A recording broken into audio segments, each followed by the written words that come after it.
Kenalkan, nama saya M. Kizlar Aga Yasin.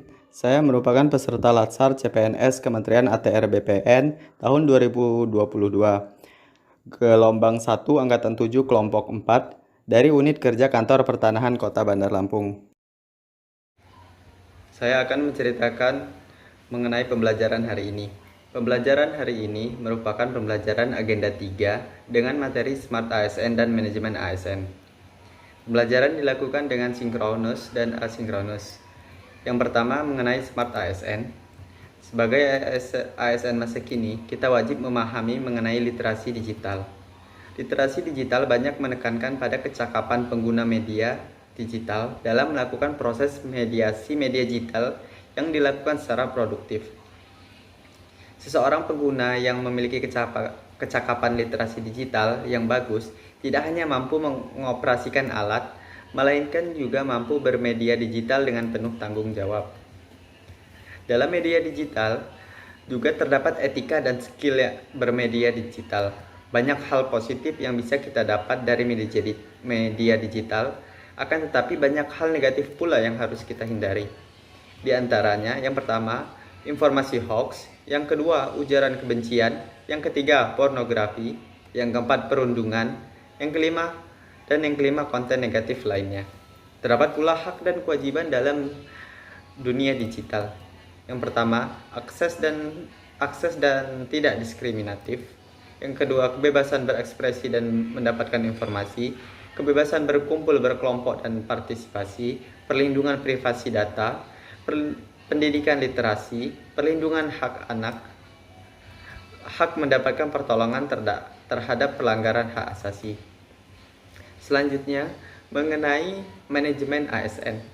Tujuan dari manajemen ASN adalah pengelolaan ASN untuk menghasilkan pegawai yang pertama profesional, yang kedua memiliki nilai dasar, yang ketiga memiliki etika, yang keempat bebas dari intervensi politik, dan yang kelima bebas dari praktek KKN.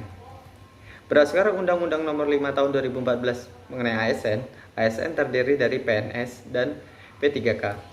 Kode etik dan kode perilaku dari ASN diantaranya adalah melakukan tugasnya dengan jujur dan bertanggung jawab serta berintegritas tinggi, melaksanakan tugasnya dengan cermat dan disiplin, melayani dengan sikap hormat, sopan, dan tanpa tekanan, melakukan tugasnya sesuai dengan perintah atasan atau sejauh tidak bertentangan dengan ketentuan peraturan perundang-undangan dan etika pemerintah. Yang kelima, tidak menyalahgunakan informasi internegara, tugas, status, kekuasaan, dan jabatannya untuk mendapatkan atau mencari keuntungan atau manfaat bagi diri sendiri atau untuk orang lain. Yang keenam, memberikan informasi secara benar dan tidak menyesatkan pihak lain yang memerlukan informasi terkait kepentingan kedinasan. Yang ketujuh, melayani dengan sikap hormat, sopan, dan tanpa tekanan. Yang kedelapan, menjaga agar tidak terjadi konflik kepentingan dalam melaksanakan tugasnya. Yang kesembilan, melaksanakan tugasnya sesuai dengan ketentuan peraturan perundang-undangan. Dan ke-10, memegang teguh nilai dasar ASN dan selalu menjaga reputasi dan integritas. Yang ke-11, menggunakan kekayaan dan barang milik negara secara bertanggung jawab, efektif, dan efisien. Dan yang ke-12, menjaga agar tidak terjadi konflik kepentingan dalam melaksanakan tugasnya. Selanjutnya, sistem merit. Sistem merit adalah kebijakan dan manajemen ASN yang berdasarkan pada kualifikasi, kompetensi, kinerja secara adil dan wajar dengan tanpa membedakan latar belakang, ras, warna kulit, agama, asal-usul, jenis kelamin, status pernikahan, umur, dan kondisi kesehatan.